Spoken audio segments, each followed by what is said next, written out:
Lynchburg men's basketball back at home here on a Wednesday, welcoming the Ferrum Panthers into town. It should be a very exciting contest. Ferrum has yet to lose on the season, 3-0 in conference play as well, including a very important overtime victory against Roanoke. Hello and welcome inside Turner Gymnasium. Andrew Watson alongside Sam Graham. And Sam, I already mentioned this is going to be a very exciting game. It's a Ferrum team that is really towards the top of the leaderboard in the conference in a lot of different categories. Right before we came on air talking about rebounds, third in the country. I mean, what really stands out for you other than rebounds on that sheet right there? Well, Evan, if numbers determine who won the game coming into things, then Ferrum's already got this one locked up. This is one of the best teams in the country from a statistical standpoint. I mean, they lead the country in assist-to-turnover rate. They've got some of the best backcourt duos, some of the best front-court duos. I mean, this is a well-rounded team.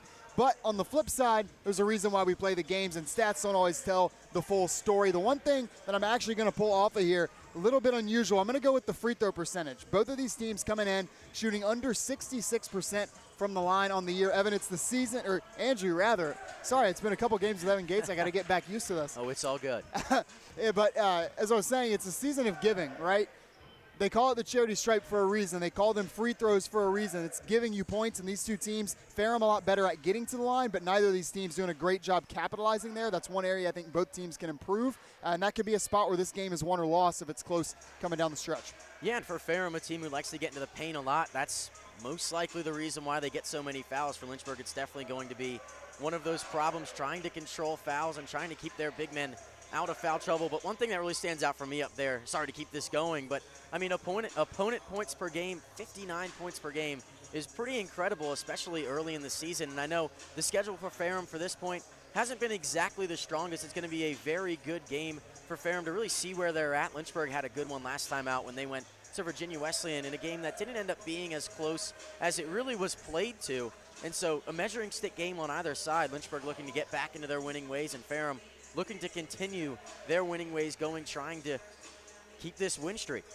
Yeah, I mean, it's the best start for Ferrum since the 2010-11 season. That's a year they went on to finish 23-6. So that's sort of the bar. I mean, a 7-0 start's no joke no matter who you've played. But I will point this out. This is only the second road trip of the year for Ferrum. I think facing a little bit of adversity, facing a team that right now we feel like is in that upper half of the ODAC. Certainly are in the leaderboard, but in talent as well. Their biggest test so far has been Roanoke, and then on the other side, Lynchburg, like you said, they got to go to Virginia Wesleyan. They got to go to Mary Washington. I know those are two games that Lynchburg did not come away victorious, but I think there's a lot to be said from a character-building standpoint when you're able to put your team in those situations and see how they respond. That's two teams of very similar calibers, and like you said, Lynchburg, a ton of strides looking at the Mary Washington game versus then looking at the Virginia Wesleyan game. So I think despite a 15-point loss, I agree, absolutely closer than that, and I still think there's a lot to build off from that result. Yeah, and a couple shots fall on that one in the last 3 or 4 minutes, and maybe we're having a different conversation here. Obviously, easy to say if a couple shots fall here and there, but it genuinely looked like the Hornets were starting to peak late in that game, and they're definitely going to try to carry it into this contest today. But when we come back, we'll get first tip. We will get the starting lineups from Turner Gymnasium. Andrew Watson, Sam Graham, excited to bring you this game when we return on LHSN.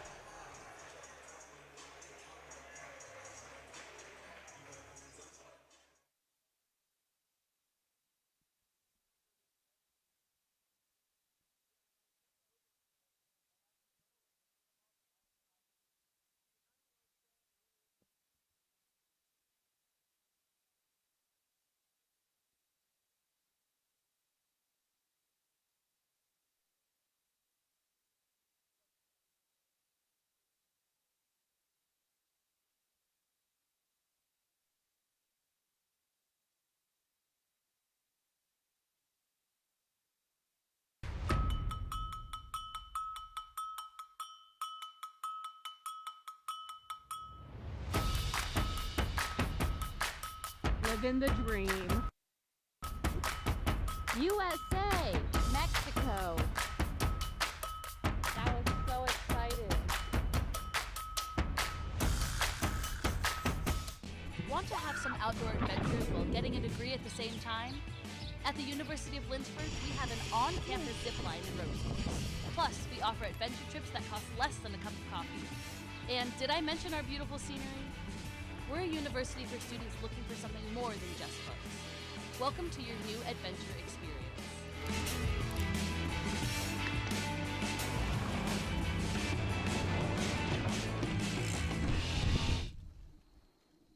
Slusser from the Outdoor Leadership Program gave a presentation at a teaching and learning resources conference here about getting his program more involved on the academic side of campus.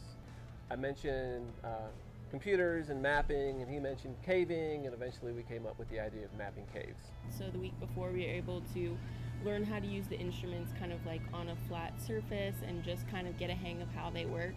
But it was really amazing how once we got in the cave, it was a completely different experience using them. It was unique. It got most of us out of our comfort zone, kind of gave us a new experience, a new taste of something new. But I think the most difficult parts were getting the lighting right.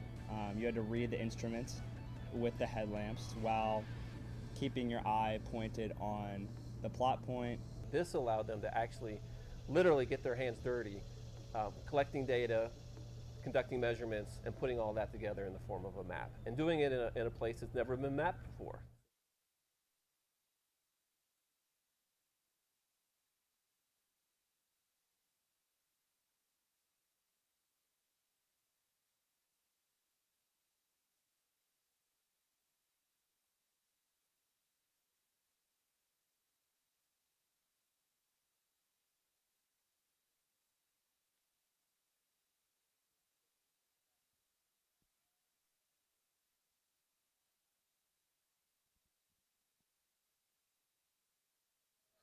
Welcome back inside Turner Gymnasium. National anthem checked off the list, and now they will start announcing lineups on the floor, but we'll run you through them really quickly. First, for the visitors from Ferrum, Jakari Johnson, Bryant Wall, Tali Odin, Alfredo Abel Rivera, and Darwin Randolph getting the start here today for the Panthers. Obviously, a couple big names on that roster right there, but who really stands out to you in that starting five? Well, I think to not say Jakari Johnson would be a disservice to the transfer guard from Mount Olive. I mean, Andrew, we're talking about a guy last year. He was sitting on the end of the bench for Mount Olive. A guy scored 7 points on the year, only appeared 9 times. Fast forward to this season, the 23-24 campaign, he's scoring 22 points a game. He's one of the best three-point shooters, not only in the ODAC, but in the entire country. 4th in percentage, 10th in makes per game. I mean, we're talking about one of the best guards, one of the best, most improved guards in all of basketball. We're going to get a chance to see him tonight, and he's replacing Deshaun Hicks, who I think we both remember a year ago came into this gym and scored 40 in a losing effort. We could see something similar from Jakari Johnson. Yeah, and Jakari Johnson, not super close to that, but obviously I bring up that Roanoke game they played earlier in the year. He had 30 in that one, so very exciting times for the junior, taking advantage of his opportunities. And then we'll check out Lynchburg starters, one that we've become very familiar with here at the University of Lynchburg: Jake Hart, DeAndre Ross, Jonathan Faust, Cameron O'Connor, and Pearson Young in that starting five. It's definitely going to be a contrast of styles, I think, for Lynchburg, trying to find a little bit of size. I mean, Bryant Wall for Ferrum College might not be as tall as, you would say in the roster, but he definitely plays his wingspan a lot taller than just 6'7". And for Lynchburg, things are going to have to fall from the perimeter. I think it's going to be very tough for them to get inside, especially early on. I think it's going to be a good idea for Ferrum to try and just guard that paint. But what do you think, Sam? Yeah, so this is the tricky part, right? Lynchburg, we were talking about it before we went on the air tonight. Lynchburg's at its best when it's been able to get into the paint. Points in the paint have been a big sticking point on the road to success for Lynchburg this year. It's going to be difficult to do that. It's going to be difficult to establish a presence down low. I'm not saying Lynchburg can't do it, but from a purely size perspective, and then when you factor in talent relative to that size, Ferrum's got a little bit of an advantage down low. Lynchburg, a smaller lineup. They want to spread you out a little bit more. So the drive and kick might be a little bit trickier. I think the big thing, though, for Lynchburg is that does not mean you have to marry the three. Lynchburg's got capable three-point shooters, but like I just said, they're at their best when they are selective with those three-point shots, pick their spots well overall. They've done a really good job of that so far, but that's going to have to continue tonight, and establishing whatever you can down low is a big plus. It'll be Jonathan Faust out there trying to win the tip against the 6'7" player from Ferrum, but either way, we'll get things underway. You mentioned that drive and kick is going to be a good game for Lynchburg to try and play if they can figure it out. And as I talked about the size advantage, Faust gets up there. Lynchburg gets the first possession of this contest. Felt a bit like Zach Eady, and I can't remember which mid-major it was. They sent out like the 6-foot guy. Felt a little bit like that, but Faust got on up there. Maybe a little bit of excitement here in the early going for Lynchburg, trying to get a quick run to start things off, and 1 for 1 to start. Cam O'Connor gets things rolling for the Hornets. Cam O'Connor from Cam O'Corner. It wasn't a three that time, but he has taken up residence there in that far corner area. Very comfortable taking those shots. Ferrum trying to run an off-ball screen there, going inside. No tipped out of bounds, and that one will stay with the Hornets. Good effort from Ferrum there, but this is a team that on the year has taken care of the ball extremely well. That has to continue tonight. Lynchburg's gotten a lot better at getting out in transition off of steals. And the flip side of that is you got to limit them, especially early on. Lynchburg can get out to some fast starts. Going inside, not able to convert on that layup. A good rebound by Randolph, starting to go the other way, but Jakari Johnson maybe a little bit hurt on the ground. Great layup to get the Panthers on the board there from Odin, but out in transition, Lynchburg trying to push it the other way. Easy look there for Pearson Young, no good, and that one's going to go out of play off the hand of O'Connor. But I mentioned that maybe a little bit shaken up Jakari Johnson, team leading with 21 points. Seems to be just trying to walk it off a little bit. There is no movement over on that Panther bench.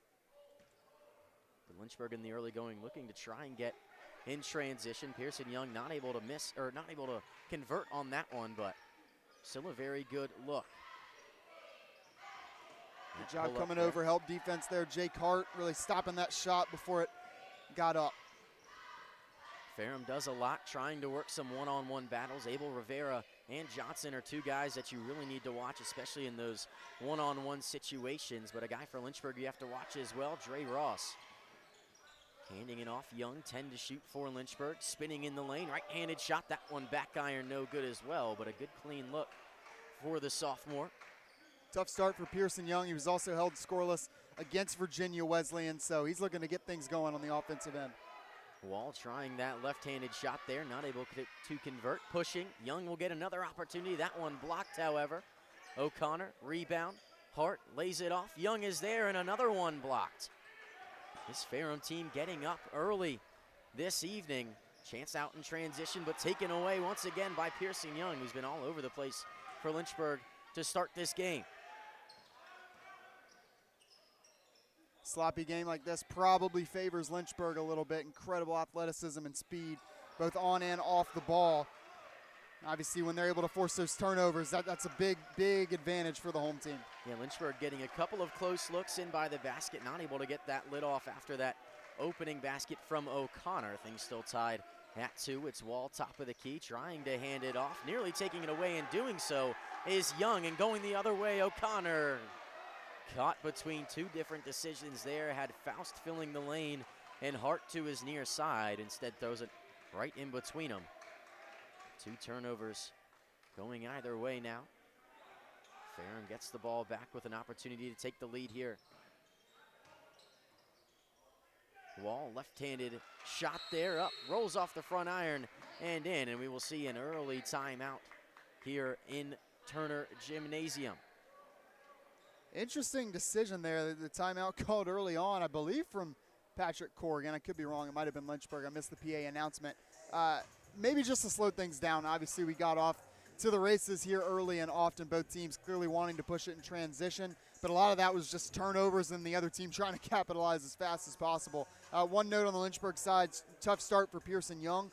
Obviously, 0 for 4 starting out this game. He's gotten some good looks, and defensively, I really like what he's doing. He's got a tough task.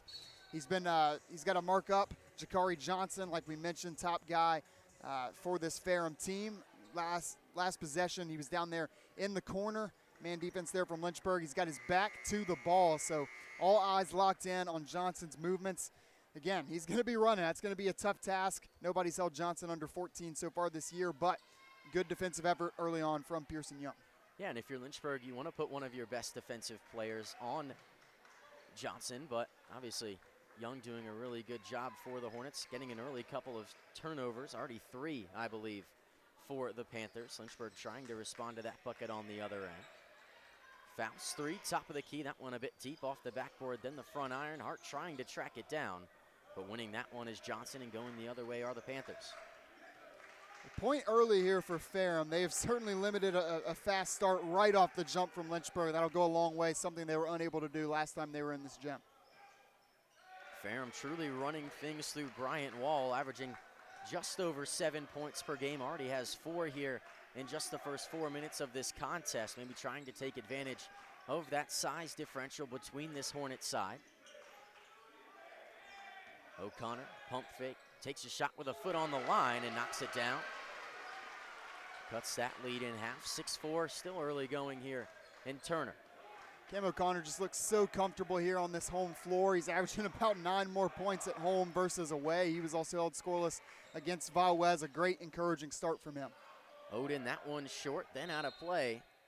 Possession will stay down here with the Panthers. Yeah, O'Connor, an interesting matchup from a defensive perspective. Obviously, the size, and especially the size relative to the rest of this Lynchburg starting crew. You expect him to spend the majority of his time down low, but he really does a great job bouncing all around the floor. It spaces out the defenders, and then the fact that he can also shoot very well from deep certainly helps. Yeah, key for Lynchburg will to get Bryant Wall out to the perimeter and make him play defense outside of the painted area. Will open a lot of opportunities for Lynchburg, but that's just a great bucket there. Not much you can do if you're a Hornet fan. Alfredo Abel Rivera, a great move with the left hand off the backboard, and this lead back up to 4. Yeah, it'll be interesting to watch to continue that last point you made. Yeah, now you see Wall dropping into zone. It's something you would kind of anticipate. O'Connor's a tough matchup for him, so might get a little bit more zone from Ferrum tonight. Bryant Wall, obviously averaging just about 7 rebounds a game as well, and a lot of those just because when he's not defending out on the perimeter, you almost feel like Ferrum can guard the 4 guys on the perimeter and let Wall be in there as that paint presence, and he's done a really good job in the early going of this one to keep Lynchburg out of that area. Turnover there, gives the ball back to the visitors. Trying to be the first to reach 10 here in Turner Gymnasium this evening. Odin picks up his dribble, finds Wall, hands it off Johnson, mid-range jumper, top of the key. That one, very good shot there. Pearson Young not able to fight around that screen from Wall, and Faust doing his best to stay in front of the junior transfer. But it's Johnson who wins the battle. Hart met with good defensive pressure, a double there right on the near side of that painted area, and another turnover. Ferrum, all the momentum. Abel Rivera driving, reverse left-handed layup, no good. Ball somehow falls right back into his hands, and tipping it around was O'Connor, but it's Faust the other way for Lynchburg. Big time rebound. 3 on 3, that one, Dre Ross up and good. Gets his first 2 points of the game. It's a 4-point swing if Lynchburg's unable to corral that rebound and contest that Abel Rivera shot. That fast break opportunity never happens, and DeAndre Ross great in fast break opportunities. And a great job there by Faust to even find Ross, but on the other end, quickly responding Jakari Johnson. Up to 4 points on the contest now, 6-point lead for the Panthers. And before this game came on air, we were talking a little bit about Lynchburg trying to limit a hot start for Ferrum. It feels like if the Panthers get ahead, they can do a really good job of playing in the half court, and they've shown it here in the early parts of this contest. Ross trying to keep it working, a good block there from Wall, but immediately getting the rebound. Jake Hart lays it back up and in, and it's 12-8. Lynchburg trailing the Ferrum Panthers right now. For this timeout, we will take it with them. You are watching Lynchburg men's basketball on LHSN.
Head coach Hillary Scott getting things started here for Lynchburg. It's a 12-8 deficit as we come out of this timeout. 13:09 remaining in the first half of play here from Turner Gymnasium. But over that break, we were talking a little bit about the turnover part there. I mean, Sam, what do you think both teams have to do to improve in that area?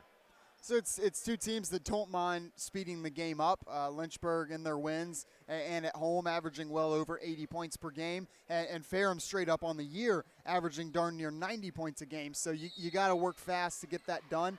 But at times, I think you just got to settle down a little bit. I think that second timeout will probably serve to do that in a big way. 7 turnovers between these two teams combined early on. You know you're going to have some, but that's certainly something you want to limit because possessions are going to be very important as we get further and further into this game. A couple of changes here as Abel Rivera drives and not able to convert on that layup. But for Ferrum, someone into the contest that we know very well here at Lynchburg, one of the best players in the conference, I'd have to say, Calvin Washington, checking in for the Panthers. And then for Lynchburg, 3 changes: Miles Taylor, Mason Makovic, and Jason Easton making their way into the contest. But take another look at this drive. It's been a couple of acrobatic attempts from Abel Rivera in the early parts of this game. Men's across getting a little bit loud on this free throw.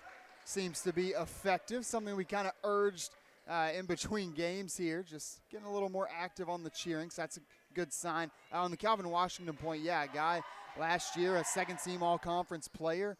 He had a solid game when he came here to Turner Gymnasium, but overall a very solid player. Adds another level to this Ferrum team, gives them a third option and sort of their version of a Cameron O'Connor. He can go inside and out. It's going to be tough if they ever get him, Abel Rivera, and Wall on the floor at the same time. It'll be a very tough matchup for Lynchburg. A couple of switches there. Gets Dre Ross guarded by Calvin Washington. Maybe an advantage for the Hornets. Hart, good hesitation there. Mid-range jumper there. That one very clean from Dre Ross. Yeah, once he steps inside the three-point line, pretty much everything's fair game. There's not a lot of bad shots he can take. I wonder if some of that possession, just feeling out the mismatch, kind of seeing what the confidence level would be for Calvin Washington after missing the last 3 games. Yeah, and Washington did a great job of staying in front of Ross on that one. But Ross, one of the quickest players on this team, one of the quickest players on the floor, you have to imagine is going to be a tough matchup for anyone. Taylor driving, reverse layup, no good. Gets his own miss, throws it back up. That one is good. Brandon Garcia of the baseball team here, he wanted a foul call there. Miles Taylor probably wouldn't have complained about that, but Taylor, 14 points per game in the last 4 coming into tonight. He does some on the glass as well there, offensive board, and gets the putback as a reward. Yeah, Taylor averaging over 10 points. Abel Rivera back inside again. That foul is going to go against Jason Easton.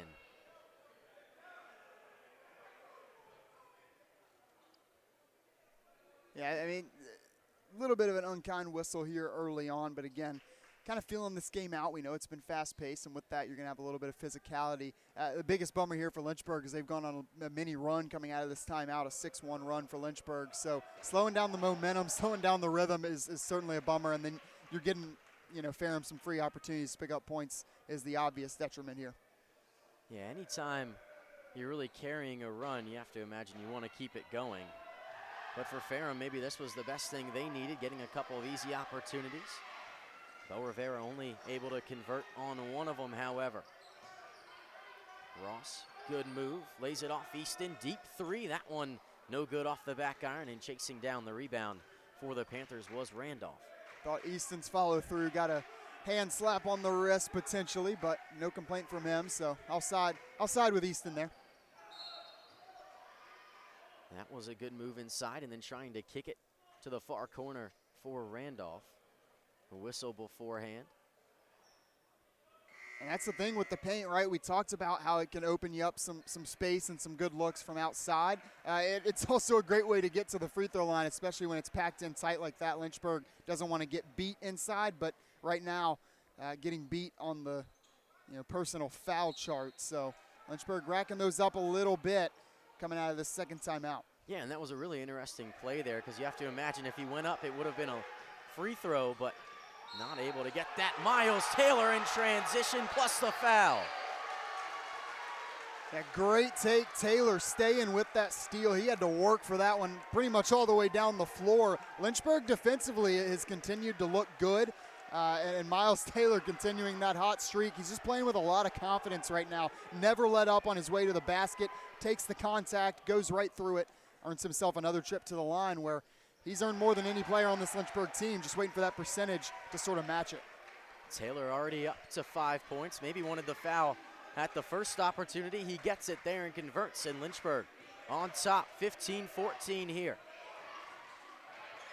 Panthers trying to respond. Odin, Wall, that floater no good. Back iron, gets his own rebound, hits the deck. Makovic off of Wall, and it's Lynchburg basketball. Yep, the Lynchburg sideline's going to love that. They get more excited about defensive stops than pretty much anything. 3 stops in a row is a woo. Lynchburg gotten a good amount of stops so far. Obviously a lot of possessions for Ferrum, a lot of possessions on both sides. I really thought Andrew Bryant Wall was just going to take over on that possession. That's what it looked like. His first shot goes up, I don't know, a foot over the head of Mason Makovic. It felt like he's so long in the arms. And then he goes up and gets the one-handed offensive rebound. But Makovic, just like Taylor, stays with it, gets Lynchburg an extra possession. Lynchburg doing well in the hustle plays in the early parts of this game, closing in on 10 to go in the first half. Taylor inside, step back jumper, knocks it down. An incredibly smooth move there from the senior, and Lynchburg has their largest lead of the night. It's 17-14. Taylor's playing the best basketball of his career right now. That last basket got this gym on its feet a little bit. Niesemer checked in the game for Ferrum. Now driving Johnson. That one tipped, gets his own rebound, and they'll say he stepped on the line. How the turntables, Andrew. Another great cheer from this Lynchburg crowd. Miles Taylor hyping it up, and this place is bumping. Yeah, officials cautioning the bench area there a little bit for Lynchburg. Everybody well out onto the floor. But I'll say this is a Lynchburg team.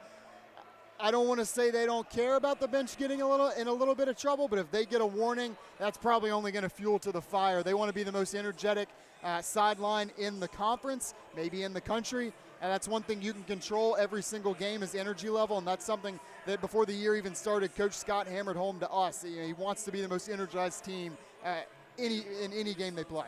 And it's such a tight-knit group. Obviously, that travels really well here in Turner Gymnasium when you're sitting across from what is usually the Lynchburg men's lacrosse team on the other side. I shouldn't even say men's baseball. Baseball is over there as well. So, I mean, it's a very exciting time, but that energy travels even better when you go and play on the road, when you get into conference play. Obviously, when Lynchburg plays some of those big games away from Turner Gymnasium, the best thing you can do is bring your own energy. And Lynchburg does a very good job of doing that. It's also very important that it's all started on the defensive end for the Hornets. Under 10 to go, and already Ferrum to 6 turnovers, and most of those have really been forced by Lynchburg. Miles Taylor obviously comes to mind. Pearson Young picking up a couple of those opportunities as well. Yeah, I mean, Ferrum's scoreless over the last minute and a half, and their last field goal came at the 14:08 mark. That was before we took that second timeout, about a minute before that timeout. So the Lynchburg defense, all the credit in the world to them. And again, we talk about energy. A lot of that starts from the sideline. Energy is a big part on the defensive side, and Lynchburg's got all of it right now.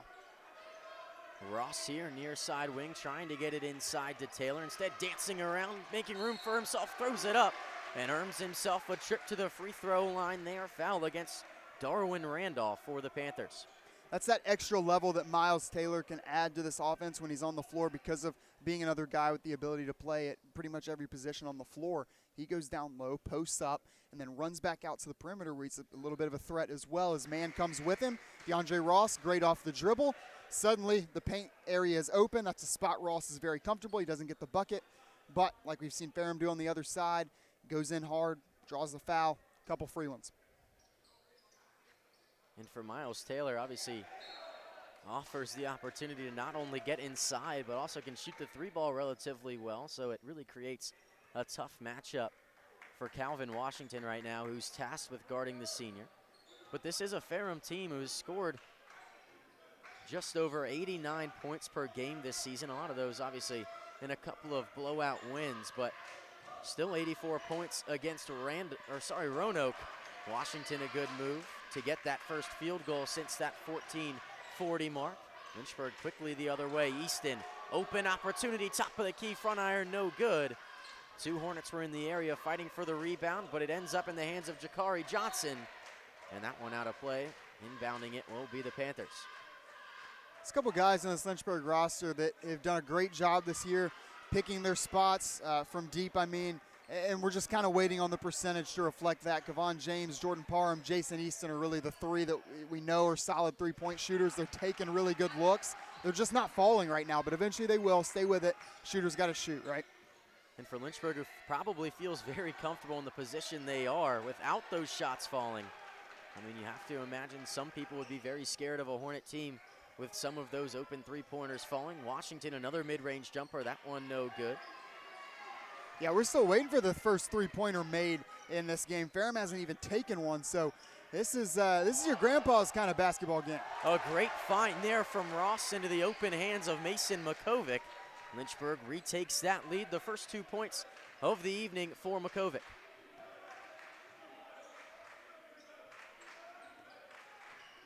Niesemer lays it off now, Washington. Sutton doing well to double that screen. Washington trying to get by Budkovic, but a really good defensive stop. Charles from the free throw line, that one no good. Abel Rivera somehow gets the rebound. Tries to put up a reverse layup with the left hand, but it's Makovic who brings that ball down. Easton, another opportunity. Not good on that one either. But Lynchburg still getting open looks from the perimeter, which was one of those keys that we talked about in pregame. They're not falling right now, but still a lead for the Hornets. And a great move there to knock that shot down. Using his body was Niesemer to knock that through the net. And then on the other side, DeAndre Ross pleading his case with the referee to get a foul on that one, but the layup goes in. He's up to 7 points already. You've now got 18 of your 22 points coming from your big three. If you're Lynchburg, O'Connor, Taylor, and Ross, that's a recipe for success. You want to get those three going early and often. Lynchburg looked to push the other way. Sutton nearly pulled the trigger, but it's Taylor who does. That one front iron no good as well. Three's not falling thus far for Lynchburg. Niesemer giving a little bit of a smile to Abel Rivera, who was streaking down the floor, but Taylor was in the area. But a great move. Abel Rivera spins off of Taylor, who tried to win that pass away. Under 7 to go here in the first half, still tied now at 22. Yeah, and I understand the objective there for Miles Taylor. You want to come up with the steal, get your team out in transition again, somewhere where you're comfortable, and you found success tonight. But you got to be careful overplaying on a guy like Abel Rivera.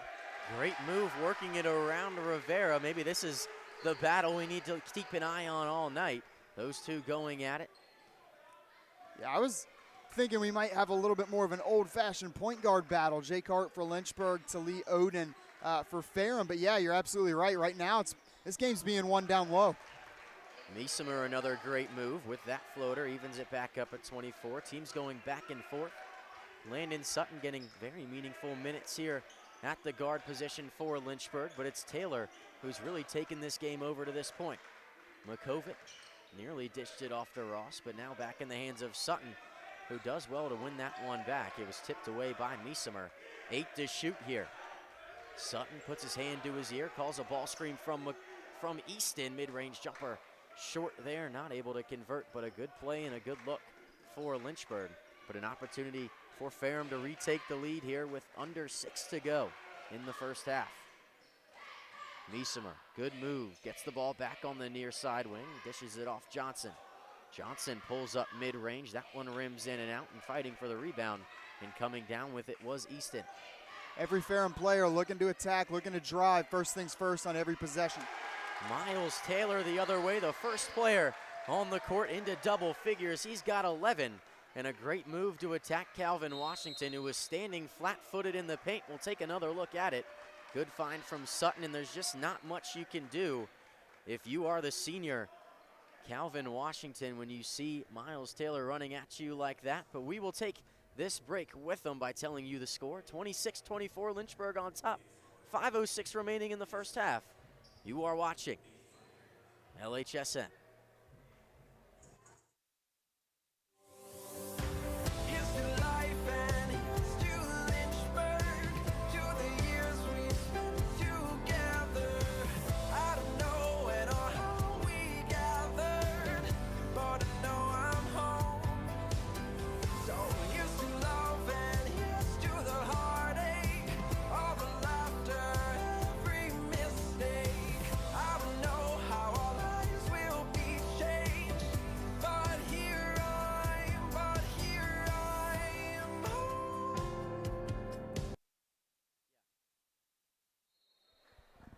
Welcome back inside Turner Gymnasium. It's a 2-point lead for Lynchburg. Miles Taylor and Dre Ross have done it all for Lynchburg to this point. 11 for Taylor and 7 for Ross. That makes up a good majority of those 26 points that Lynchburg has put up.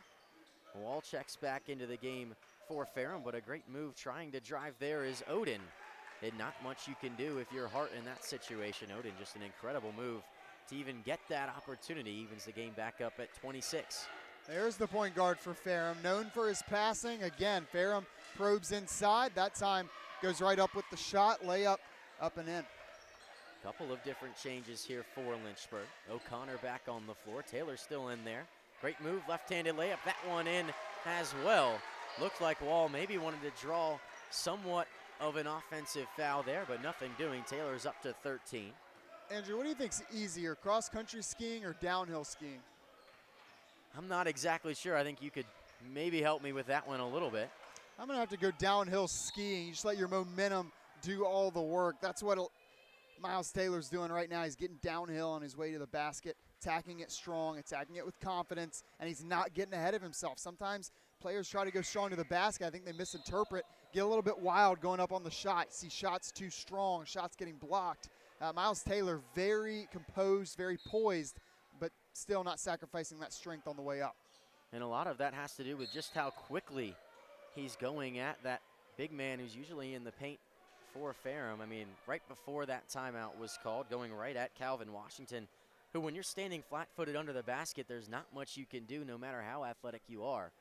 Take another look at this foul here. Alex Fitch trying to keep Abel Rivera in front of him, just called for the foul. Yeah, and on your last point, I think when it was Washington and Washington comes out after that timeout, you can kind of pawn that off. Like we said, he's missed the last 3 games. He's getting his footing, just trying to get back into game shape out here. Obviously, 3 games, not too long of an absence, but early on in the year, it just impedes your momentum a little bit getting into that game shape. So you can understand that. But, like, yeah, I mean, Miles Taylor's doing it to everybody that guards him. And that's just a big matchup advantage that I don't know if we necessarily saw coming here for Lynchburg. Take another look at this foul call here. It was called against Hart,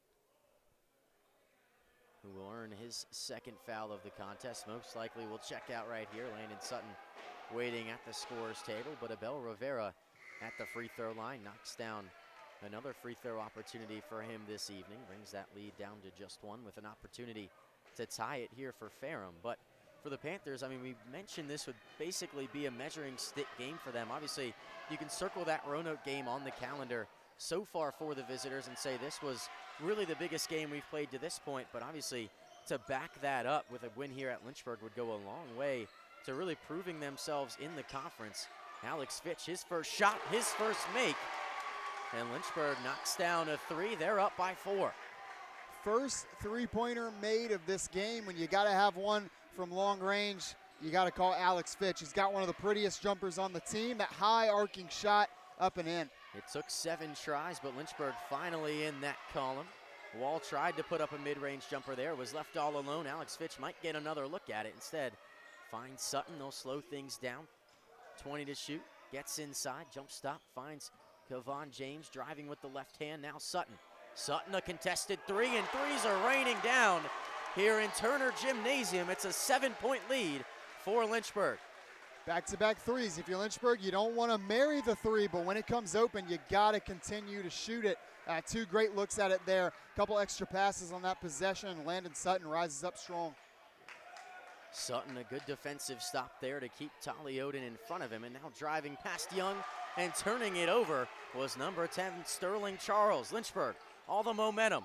Pearson Young, O'Connor, Kevon James, pump fake 3 from the corner. That one too deep, but getting a great rebound was Pearson Young, and he'll go to the line to shoot 2. Great job staying with it. It's not easy to corral a rebound if you're the offensive team sometimes when you don't know how that 3-point shot's going to go off. Cam O'Connor needed to take that shot from the wing. He was wide open. I know you want to take the extra pass. He was the recipient of the extra pass. He had a great look at it, and then Kevon James obviously having to pump fake. I think that messed with his rhythm a little bit. But Lynchburg at the end of the day shooting free throws, so can't complain too much with the possession. Young converts on the first, but yeah, to your point, I would have liked to see O'Connor maybe take that shot there, but either way, if Kevon James knocks down that 3, we're having a different conversation right now. You love the ball movement and it's something that has really hurt this Panther team this year. That quick ball movement, not really putting the ball on the floor and just making Ferrum work their way around, trying to keep their defensive shape, is something that is going a long way for Lynchburg, forcing a couple of turnovers on the defensive end has really kind of led this Lynchburg team to have a lot of different kind of emotions and momentum on the offensive side. They lead by 8, the largest lead of the game on either side. Randolph, guarded by James, gets to the free throw line, picks up his dribble, lays it off. Johnson, 8 to shoot. Johnson doubled. Now driving Randolph, that one side iron, no good. Offensive rebound and up and put right back in. Abel Rivera has really been one of the focal points today for the Panthers. He already is up to 9 points as we under 2 minutes to go here in the first half. Yeah, and Abel Rivera enjoying a breakout season. I'm going to stop, let the shot go up and in. Alex Fitch letting it rain down once again. Lynchburg has finally found their stroke from behind the arc. A 9-point lead, and Alex Fitch bringing the energy here to Turner Gymnasium. Right now, Pearson Young, near corner, had his head buried into Jakari Johnson's chest. I mean, Jakari Johnson's only got 4 points in this game. Pearson Young doing a great job on him. Pearson Young egging on that Lynchburg crowd on the near side, one that usually gets relatively rowdy, and right now it might be bothering Ferrum just a little bit.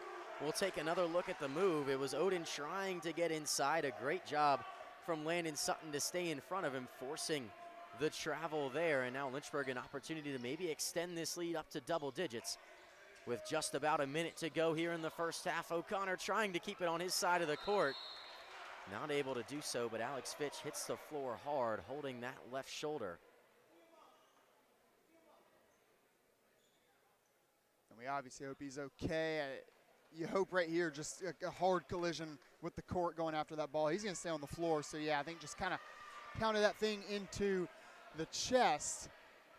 Another opportunity, though, to see this Lynchburg defense. Obviously, you wanted to get a shot off there, but, again, 9-point lead here for Lynchburg, and they can do it to you in a hurry. And back to that last point on Pearson Young, who's given that same defense to Jakari Johnson. He's in Johnson's head. Johnson immediately pleading with the officials. That's like the worst thing you can do as an offensive player. Don't let them know they're in your head.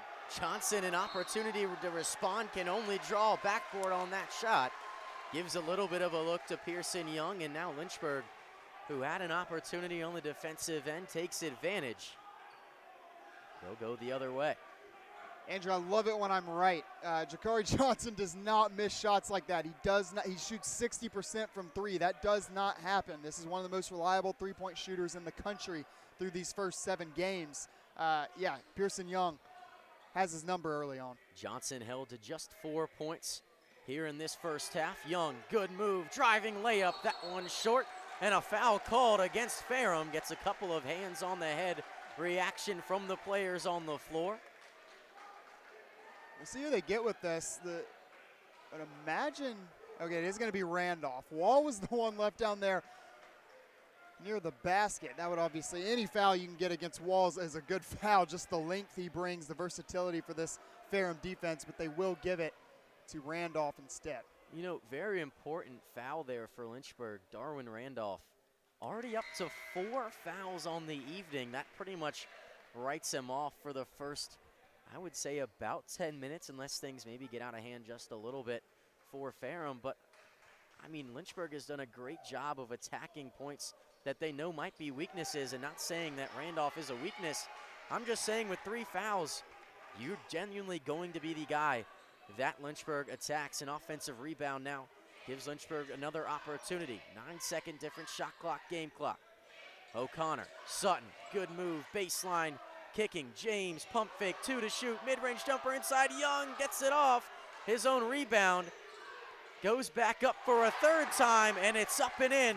Lynchburg up 12, applying pressure, and the shot nearly catches iron there from Tali Odin, but Lynchburg, all the momentum, a 12-point lead, and it's all on the defensive back of Pearson Young, who has truly dominated on the defensive end for Lynchburg. And I mean, Sam, the energy in this building right now is about as high as it's been all year. Yeah, and how fitting that Pearson Young gets that last basket. And in very strange fashion, the absolute best thing that could have happened to Lynchburg there was that Pearson Young missed that first shot. I thought there might have been some contact on the way up. Neither here nor there. Pearson Young gets his own rebound. At that point, the entire game clock on the first half has expired. Lynchburg managed on one possession to drain about 45 seconds worth of game time there to shut the door. That is one of the biggest areas of improvement. Lynchburg from last year to this year, fantastic in end of the half and start of the half scenarios. Lynchburg looking very comfortable on the court this evening. It's a 12-point lead, 41-29 is our score. We'll take a break. When we come back, we'll have some team comparisons for you about halfway through halftime, and then we'll get underway with the final 20 minutes of this contest. You are watching LHSN.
Welcome back, Lynchburg, Virginia. It's a 41-29 lead. Hornets on top, and Sam, it's been a very exciting first half, one that hasn't really been led on the offensive end. Everything for Lynchburg has started on the defensive side of the basketball, and obviously, I mean, you score 41 points, something has to be clicking on offense, and it's all come from Miles Taylor. Yeah, Lynchburg, I don't have a lot of critiques. The first couple of minutes I did, and we walked through those, namely the turnovers, which have certainly cooled off since then. Lynchburg had 3 turnovers at our first time out. I think that was less than 4 minutes into the game. 7 after, that's offensive rebounds. 5 at the end of the half. I got ahead of myself there. Even better, though. I was about to say 7. It's 5 instead. Lynchburg doing a great job taking care of the ball. They're forcing turnovers against Ferrum. Ferrum came into this game giving up 59 points a game, I think. Lynchburg's got 41 in the first half. The last half that Ferrum played, they held EMU to 22 points. So it's unfamiliar territory here for Ferrum. Yeah, I get that they haven't lost yet on the year. They haven't been down by 12 yet this year, and we knew that there was a possibility of this. Lynchburg does great in the first half. They've come a long way in the second half, especially when they have a lead at the break. Undefeated, by the way, when leading at the half. We'll knock on wood. Ferrum on the road, only the second time this year. I thought they looked a little rattled. Jakari Johnson in particular, that's a guy with some experience, a guy that's had a great start to the year. And Pearson Young, all the credit in the world to him on the defensive end. Yeah, Pearson Young has been all over the place for Lynchburg, but you mentioned that last game against Eastern Mennonite for Ferrum. That was a game where Ferrum did trail at halftime in that game by 1, so maybe Ferrum struggling a little bit coming out of the gate in that first half and then settling in the second half. Either way, for both teams, you can't imagine that you feel super comfortable with where you are. Obviously, Lynchburg playing very, very well to this point, but a lot of it just relies on the defensive end. It's a Ferrum side that scores over 80 points a game, so maybe just a down half. Either way, Lynchburg doing an incredible job on the defensive end, and Ferrum kind of playing into it a little bit, bringing that crowd to get pretty rowdy here in Turner Gymnasium. But when we return here in just about 4 minutes, we will bring you the second half of action. It's a 12-point lead for Lynchburg at halftime. You are watching LHSN.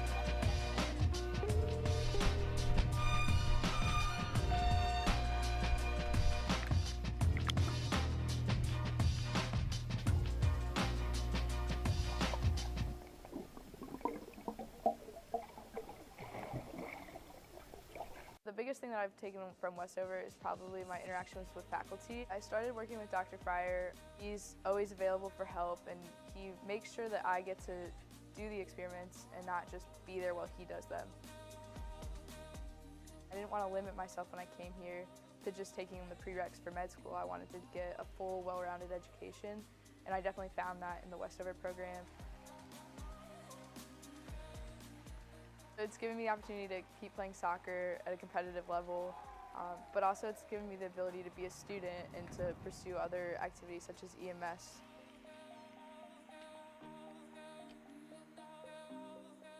"100% do Westover because it's not something they're going to regret, and it's going to be a lot of work, but so is everything else. It's just going to help build their education that they've already had and make them a better person for it."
Welcome back inside Turner Gymnasium.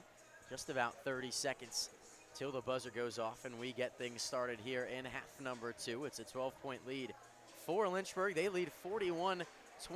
The defensive end has really been the highlight of this game, but that doesn't take away anything from Miles Taylor, who put up a very quick 13 points, very efficient on 6 for 8 shooting.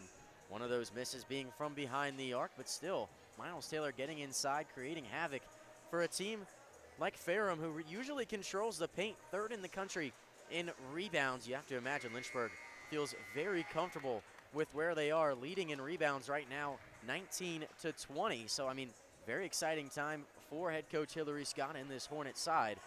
But obviously, this is a Ferrum team that is definitely going to come out with some changes. You have to imagine in that locker room, they must have been talking about maybe just a little bit nervous coming into this game. 7-0, big game on the road against Lynchburg in a tough environment.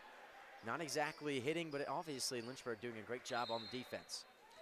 Yeah, you talk about changes. I mean, Ferrum took 1 3 in the first half. I understand you don't want to get married to the 3, but Jakari Johnson, we've credited the defense for Pearson Young. You got to get that guy some looks. Draw him up, scheme him up, however you got to do it. Get him looks. I love that he took the first shot of the second half. Ferrum knows where their points need to come from. O'Connor with the ball. Pearson Young nearly telegraphing that one there. Faust not able to get a hand on it, but either way, ball ends up in the hands of Hart. Hart, backdoor cut. Pearson Young trying to win it. Somehow out of play off of the Hornets. Pearson Young can't believe it, but either way, Panther ball going the opposite direction, trying to grab some of the momentum that sits all with that Hornet bench.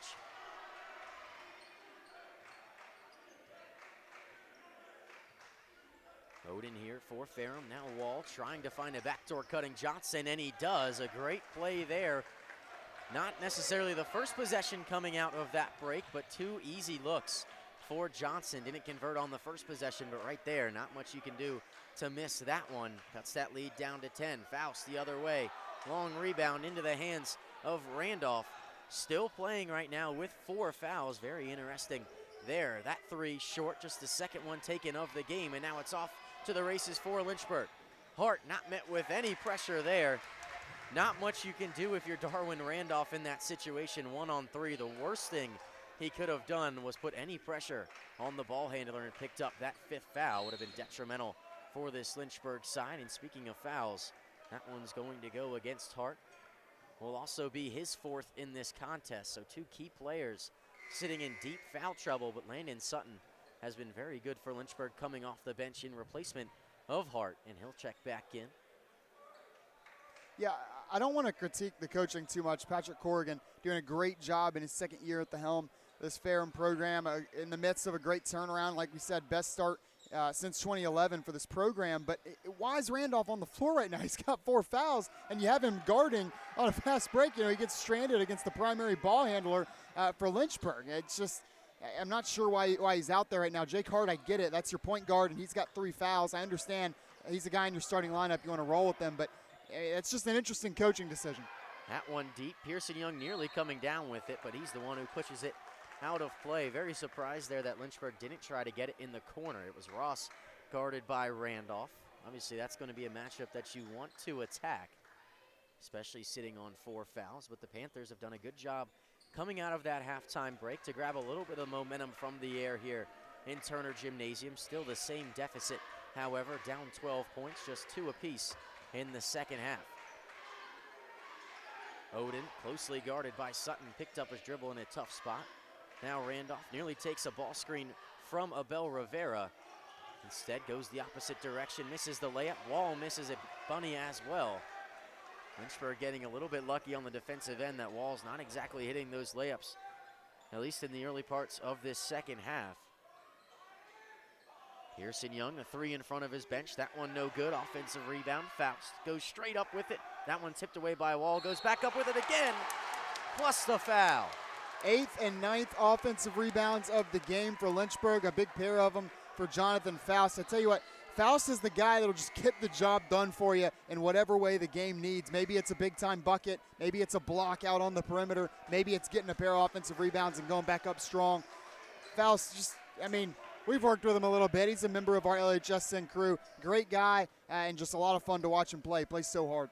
This Lynchburg team really firing on all cylinders, especially in that offensive rebound category that you just mentioned. Not able to convert on that three-point play there, but still lead as high as it has been all game.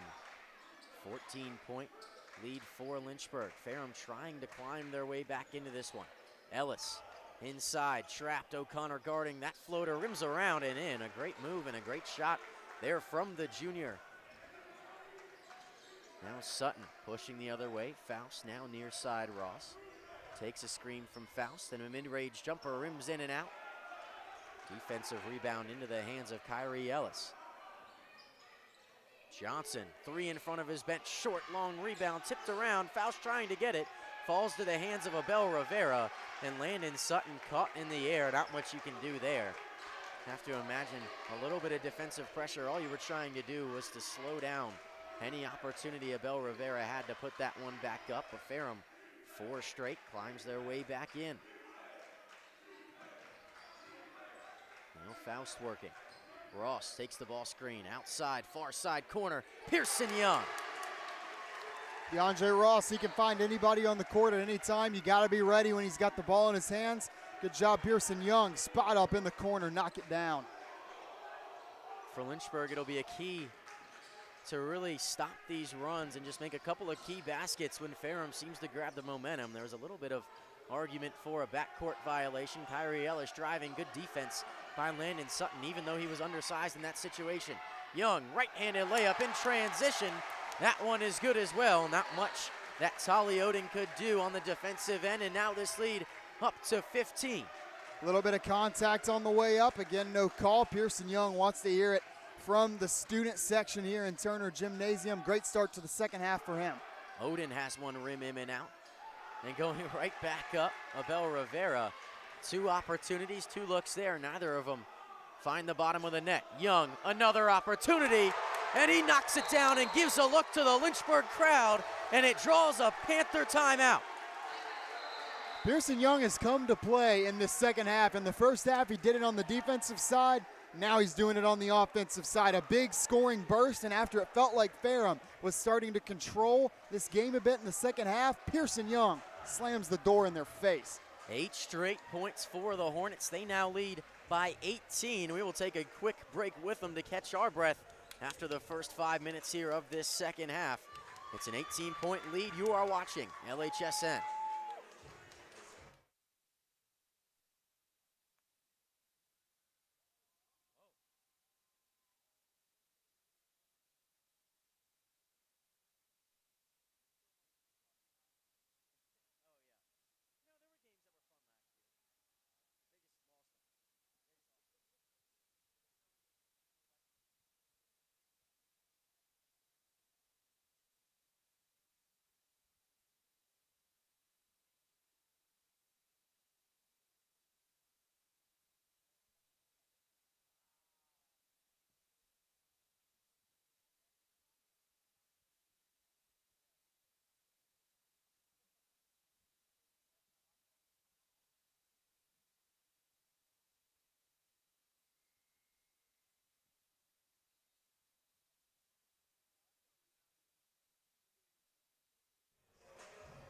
Welcome back, Lynchburg, Virginia. The Hornets on top by 18. It's 53-35.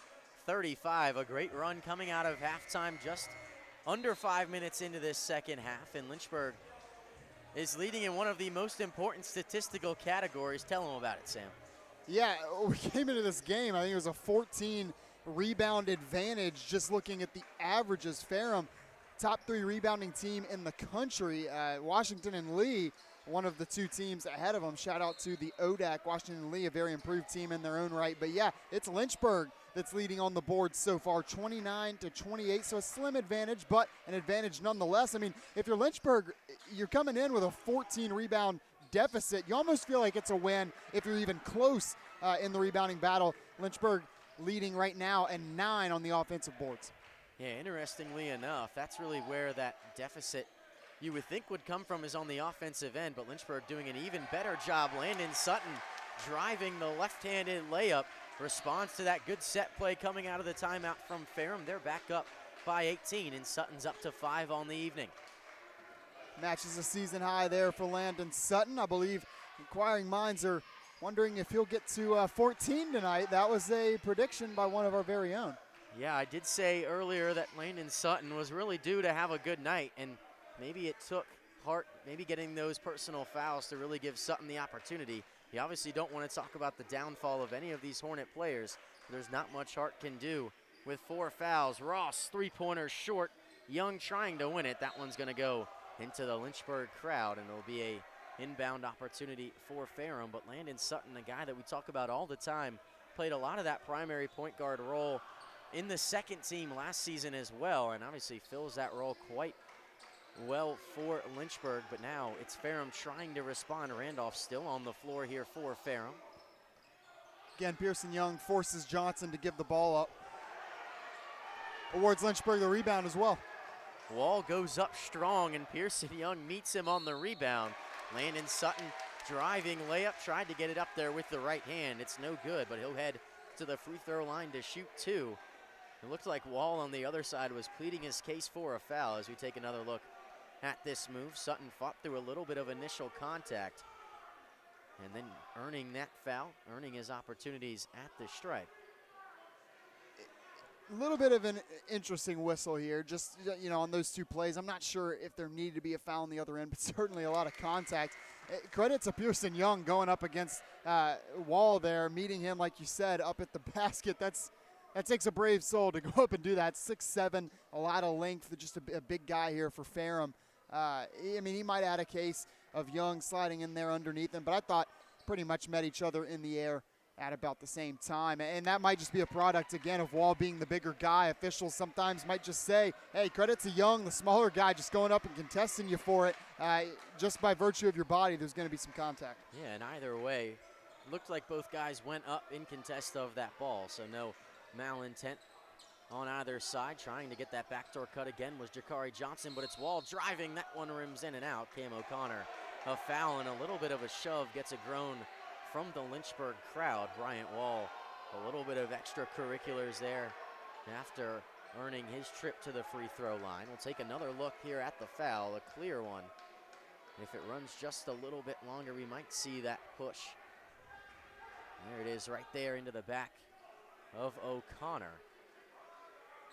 Yeah, and then Wall giving a couple shoves to his teammates as well. It's just an odd sequence. I mean, it goes back to Johnson, you know, that we mentioned in the first half, pleading his case during a possession with the official. It's just not a great look. It just kind of shows you're rattled, I think, if you're the away team. Wall heading to the free throw line, not able to convert on that layup, but was fouled, earning himself a chance. And that one is no good. Gets a good reaction from this Lynchburg crowd, who for the first time all year is really not exactly respecting the other side when they're taking free throws. Maybe that's just the energy in the building. But this is about as loud as it's been, and it works. 2 missed free throws there from Bryant Wall. Not a guy who necessarily shoots it well from the stripe, only 29%, but either way, doing a very good job is this Lynchburg crowd. Ross driving, acrobatic layup, that one no good. Ferrum out in transition. Randolph has Wall, goes in, takes it himself, short on the finger roll. Rebound O'Connor. Important for Lynchburg to slow it down just a little bit here. You don't really want to get into a foot race with Ferrum, especially with a lead like this. Have to be comfortable playing in the half court. The only way Ferrum can truly work their way back in is with a good scoring run, and that will have to do a couple of problems for Lynchburg, and a foul issued against Landon Sutton, trying to maybe fight what looked like a little bit of a screen. It looked like it was going either way. Sutton not happy, maybe a little bit of a push. We'll take another look. Yeah, was a little bit of a push there from Jakari Johnson, but either way, whistle goes against Sutton and the Hornets, and another opportunity for Ferrum. That one pull up, great shot by Kyrie Ellis. Good looking shot by Ellis, rises up, takes advantage of the mismatch. Another guy for Ferrum that's got some length. It was interesting, you know, it took a bit for him to come into the game. He started the first 6 games, missed the contest against EMU, so maybe dealing with a nagging issue. Minutes have been limited, but gets the basket there. Since he's come into the game, he looks very comfortable. Has really been a bright spot for Ferrum, at least since he's entered. And another opportunity for him here in transition. That one up and good and warrants a timeout. He's up to 8 points on the evening. Ferrum now trailing by 14. Not saying it's exactly where the Panthers want to be, but the feeling in the building might have a little bit of that momentum shifting back towards that Ferrum bench. Yeah, Ferrum, at this point, they've kind of settled into the flow of the game, and that's good. You weather the storm. It's at that 10 to 15 point range. You got to do that before you can think about making a run. It's hard to combat a run with another run.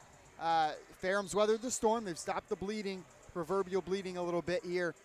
Now, again, keep it going on the defensive side. Try to shut this Lynchburg attack down. That's going to be difficult because they're getting it from a lot of different spots and a lot of different scores. Obviously, a spread out offense is the toughest one to defend. But for Ferrum, this game's well within reach. It's not going to be easy. Down 14, like you said, very hostile environment tonight. That's a good sign if you're Lynchburg. Certainly not if you're Ferrum. Lynchburg doing a good job to stop some of those runs. They responded well. Here's Sutton now trying to work his way inside. Now out to Fitch, now Taylor. Taylor a little bit of space, doesn't pull it in front of the defender wall. Instead, Ross and then O'Connor. Pump fake, Ross, an opportunity spinning through the lane. Acrobatic up, rims around and no good. Kyrie Ellis comes down with it. It would have been a highlight reel play there for DeAndre Ross. But either way, opportunity. Meesemer. Yeah, Meesemer, he's sort of who Ferrum's counting on to be that second option from deep. That's his role, spot-up three-point shooter. He's just 4 for 28 on the year, 14% coming into today. A big-time bright spot, not only for this game, but just for his season. You want to see if you can get him another 1 or 2 here in quick order. Meesemer up to 7 points, and Alex Fitch earns himself 3 trips to the free throw line there, taking what looked like a very deep triple attempt. Foul is going to go against Ferrum. Fitch is going to earn more fouls on three-point shots, I think, than anybody in the country this year. We talked to him a little bit about that after that last home game against Randolph, and he said, I rise up tall. That's going to allow a lot of players to sort of impede my progress coming back down. If that gets me some whistles, I'm not going to complain, and, occasionally, do what I can to make it happen. Doing a very good job here this evening for Lynchburg. Converts on the first 2 opportunities from the strike. Gets himself up to 8 points. Has an opportunity to get to 9. But Lynchburg has responded to that run. I mean, we talked about it in the first half. Lynchburg went on a little bit of a run when Ferrum was still in front. And a foul kind of stopped that feeling of momentum for the Hornets. Maybe working the opposite way here for Ferrum, who got that benefit in the first half. This time, their run being stopped by 3 attempts from the free throw line. That lead is back up now to 14 points. Talked about that rebounding battle earlier on. We'll talk about the free throw battle as well. Ferrum averaging about 5 more trips to the line than Lynchburg coming into today. But it's Lynchburg taking the majority of the free throws and shooting above their percentage so far, 9 of 13 to Ferrum's 3 of 8. A tricky day at the line here for the visitors. Wall on the perimeter trying to drive on O'Connell, has the advantage and makes good work of it there. Gets himself 2 more points. He's up to 8 on the evening. So a couple of different Panther players working their way towards double figures. Sutton kind of all by himself out there. Finds Fitch, now Taylor. Held scoreless here in the second half, but it's Young who's also been a threat for Lynchburg. Everyone on the floor for the Hornets has done well in the scoring department tonight. Miles Taylor spinning, that one no good. Long rebound, Fitch fighting for it. It nearly goes out of play, but it's Bryant Wall who brings it down in the other way for Ferrum. Well, on the battling for the offensive board there, Alex Fitch loses his footing a bit. I think if that's not the case, Lynchburg gets another crack at a shot. Instead, Ferrum gives it back to him. Steps on the out-of-bounds line. When you're down by some points, you're trying to work quickly. The court seems to shrink a little bit there in the corners and along the sidelines, and bites Ferrum a little bit on that possession. It's not one you see all too often, stepping on the sideline, especially in a situation like that in transition, but Randolph wanted an opportunity to knock down that 3 and bring his team ever so closer.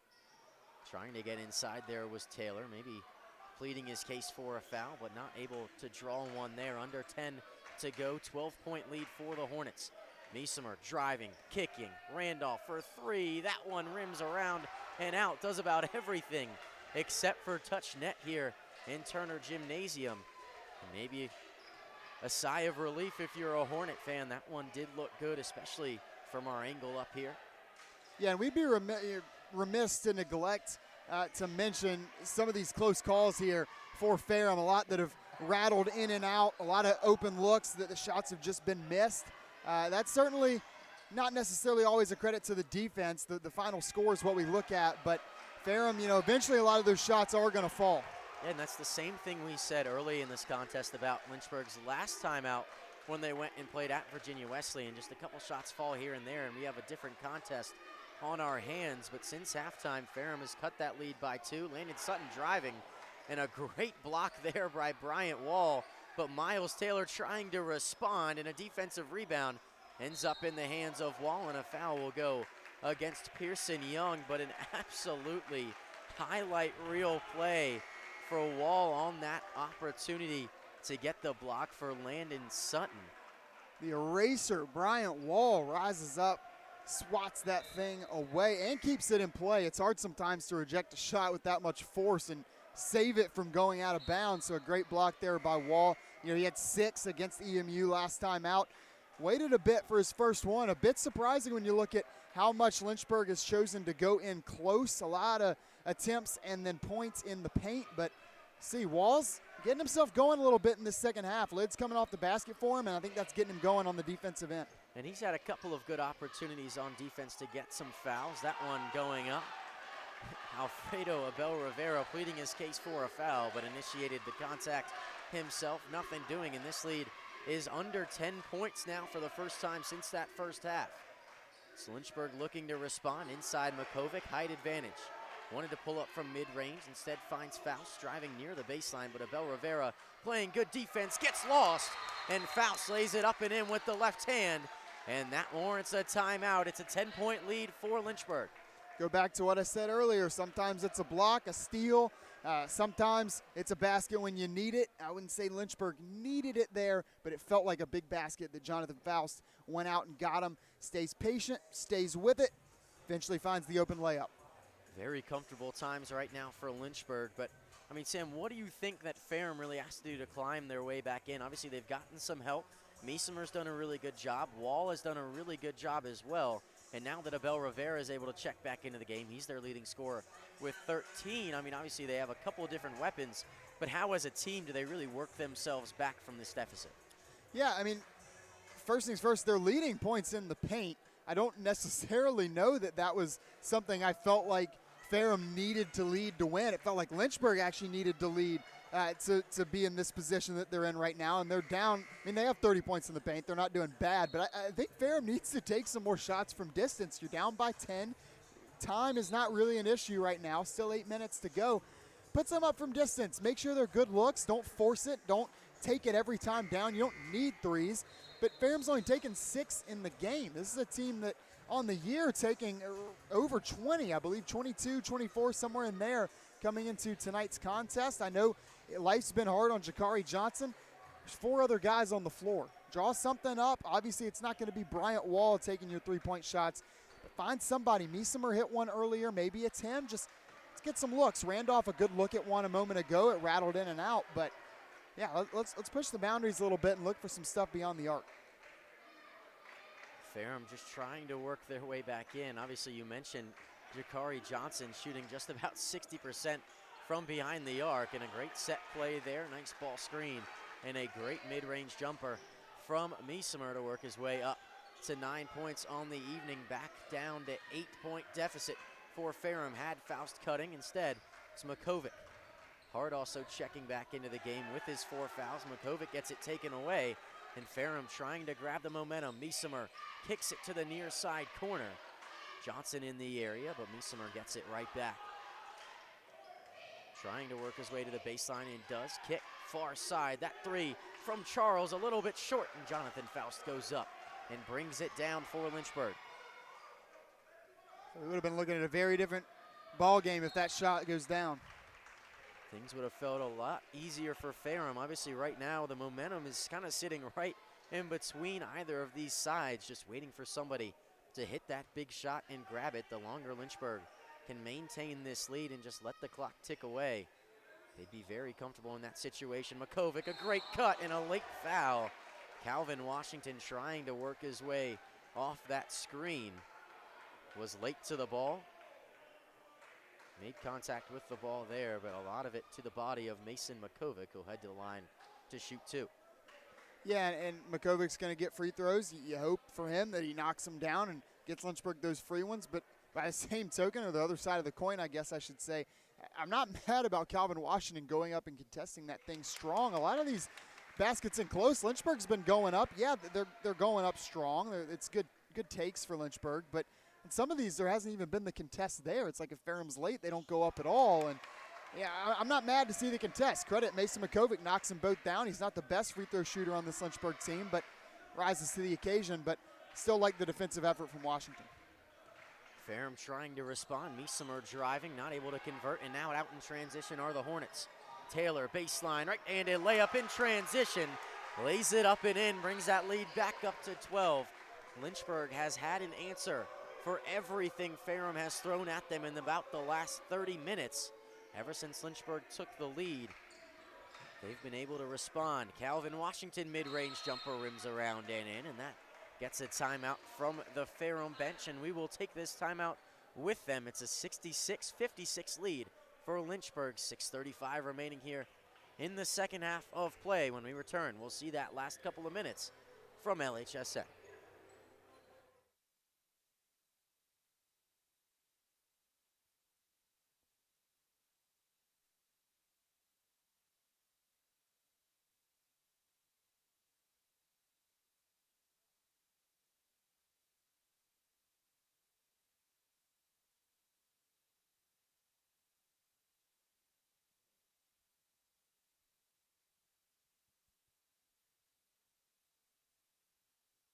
When creating a sustainable future, your choices matter, even your choice of a college. The University of Lynchburg is the first college in Virginia to go carbon neutral. Our dining hall is Green Restaurant certified. We compost all of our food waste and purchase our electricity from landfill gas. Now we're turning a hazardous lake into a thriving urban wetland. When you choose Lynchburg, you leave a smaller footprint while building a better tomorrow.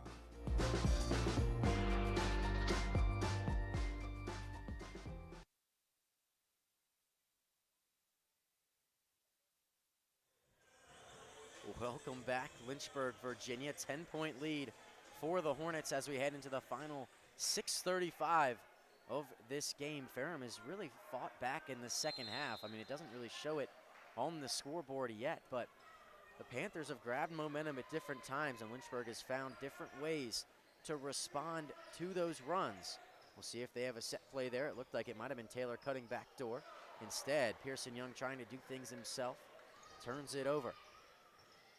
Wall, baseline, size advantage, goes up with it. That one rims around and out and somehow ends up in the hands of Johnson for three. That one rims around and out as well, and that one should go out of play and will stay on this end with the Ferrum Panthers.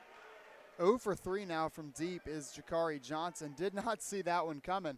Obviously, everybody has a tough night from time to time. You don't expect him to necessarily go out there and shoot 60% for the whole year or even every single night early in the year. But 0 for 3 is certainly not something Ferrum was counting on. Very uncharacteristic from a man who's averaging 21 points per game, and Lynchburg out in transition. Smart to slow things down here. Miles Taylor leads the way. 15 points. Pearson Young has 12. They'll need a couple more baskets if they're really going to work their way into this one. Miles Taylor drawing a foul there on the drive. I'd assume that one is on the floor, and we'll go against Calvin Washington.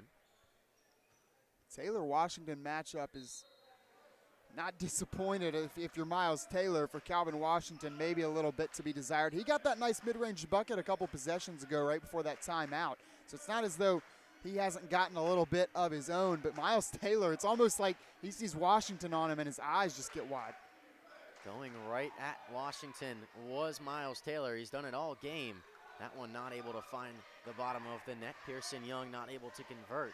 And Ferrum, who still has that 10-point deficit, is trying to work their way back into this contest. And you have to feel, if you're that Ferrum bench, you're only a shot or two away from grabbing the momentum and really changing the way that this gym treats these last 5 minutes.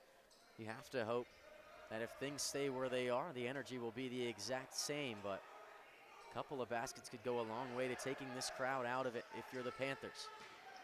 Washington right at Makovic, no good. Wall coming in towards Makovic, but it's Makovic who comes down with it.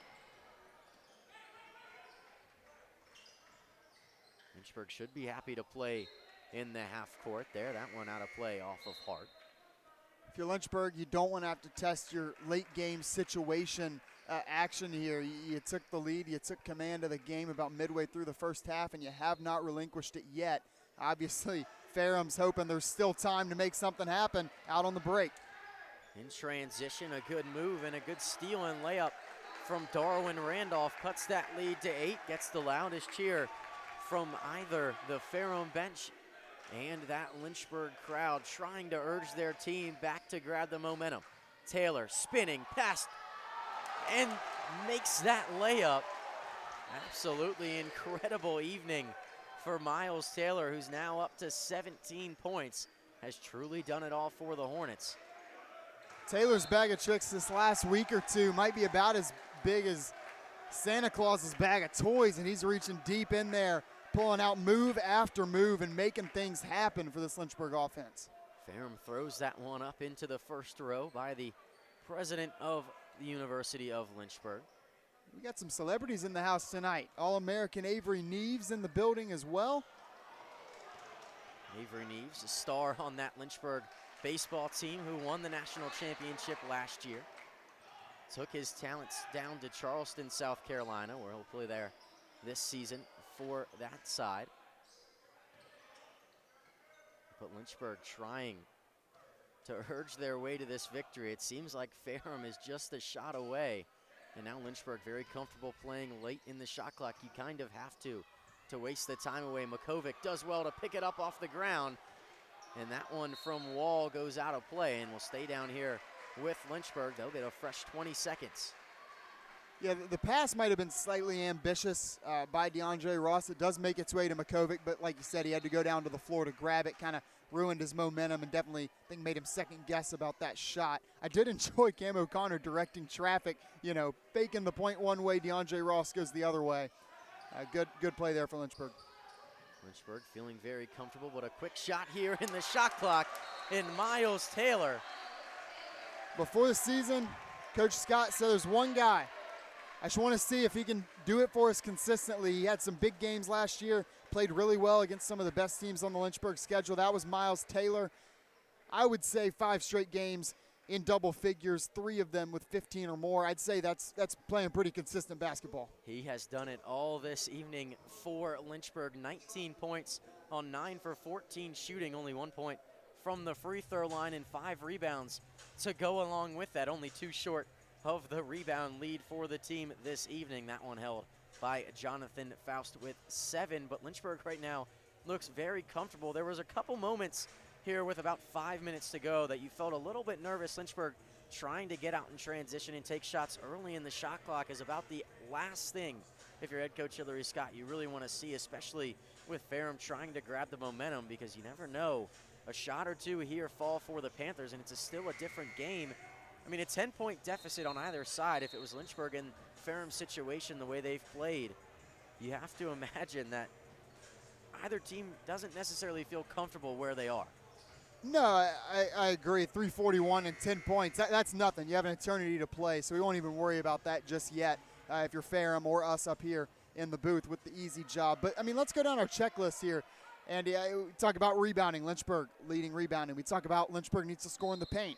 Almost half of their points coming from the paint. Lynchburg needs to get to the line more and shoot better. Well, they're 7 percentage points above their season average, and they've gotten to the line 7 more times than Ferrum has. And finally, you're going up against one of the best scorers and one of the best three-point shooters in the country. You got to limit him. Well, he's 3 for 10, 0 for 3 from deep, and has only 6 points. Lynchburg getting it all done. That one taken away, and in transition is who else other than Miles Taylor.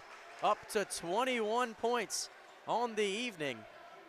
Miles Taylor picks himself up a new career high. He had 20 before, now he's got 21. And Ferrum trying to respond, in a late foul called against Mason Makovic. Puts his hands on his head, can't believe that one. But either way, it'll send Ferrum to the line. Yeah, Ferrum got bailed out there. That's not me critiquing the officiating. It's just that was a rushed shot, just not a great shot. Sort of a desperation shot, I think, down 12. Makovic gets tagged with the foul. You kind of just got to let that one go. That's just a very low degree of difficulty. Kyrie Ellis knocks down the first one. We'll get one more opportunity. Makes good on the second as well. Brings that lead down to 10. Ellis on the evening has 10 points. And we'll see how Lynchburg treats these last 3 minutes. 10-point lead. Taylor driving. That one not able to get it above the rim, and fighting for it and pushing off a little bit there on the rebound was Kyrie Ellis. Very physical play, but it works out for the Panthers as they go the other way. Wall, free throw line, jumper. That one is good over Cam O'Connor. And just like that, just the 8-point lead for Lynchburg. Wall just keeps on battling, doesn't he? He's up to 12 points now on the night. It was a slow start in the first half and a lot of shots. I mean, it feels like he could have 30 right now, as many that have rimmed out for him. Can go either way for Ferrum. They have been very close to being back into this game. A couple shots rimming in and out the last couple of minutes, but Lynchburg trying to respond as they've done all night. Taylor doubled, O'Connor back inside, Hart, open left-handed layup, and he converts, and that leads back up to 10. Taylor and Hart roll reversal there. Or I should say O'Connor and Hart. O'Connor the playmaker. Jake Hart, I'm not sure what he's doing posted up along the baseline, but good on him. He goes up with it. Easy lay-in. Meesemer the other direction. Quick answer for the Panthers, but under 2 to go. Just about a minute and 45 seconds. Ross would do well just to have a short or a long possession here for Lynchburg. Makovic and Taylor does the senior thing, slows things down. 15 seconds to shoot here. 90 seconds remaining from Turner Gymnasium. 8-point lead for Lynchburg. Looking for the basket to seal it. Taylor, 5 to shoot, baseline, left-handed floater is up and good, and he has 23, and the Hornets are back up 10. Miles Taylor, career game here tonight. He's leading the way.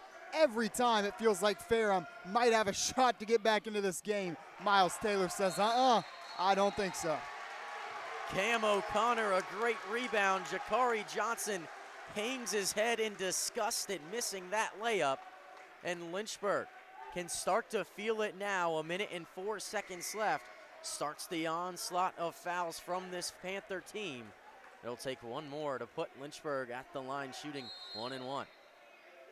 Miles Taylor, he's been the guy that's made it go most of the time on the offensive end. But, Andrew, you got a guy that came in here averaging right at 22 points a game. Lynchburg's held him to 6 with a minute to go. I mean, he might get a couple more baskets here down the stretch now in desperation time for Ferrum, but the job's been done when it comes to guarding Jakari Johnson. A+ for effort and execution for Lynchburg on the defensive end against him in particular.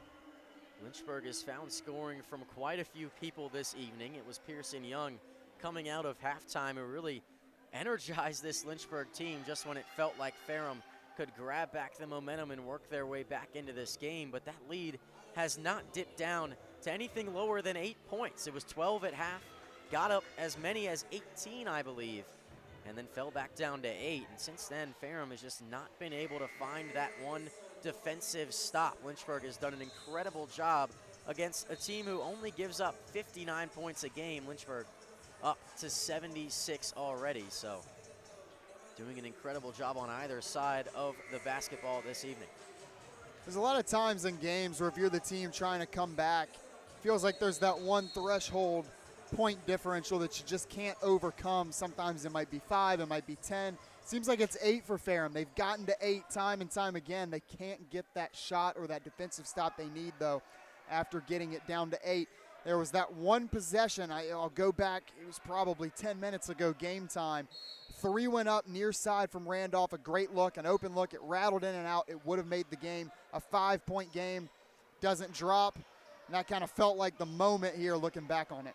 That was every opportunity. Taylor quickly the other way, fills the lane perfectly, and he is just extending on what has been a stellar night from the senior. Meesemer, kick far side. Shot needs to get up quickly, and it does. Right-handed layup up and good. Sterling Charles in the area to make that one. Cuts that lead down to 10. And now Ross. Fouling seems to be done. Hart guarded closely on the outside by Darwin Randolph, and a foul is called there. Believe it will send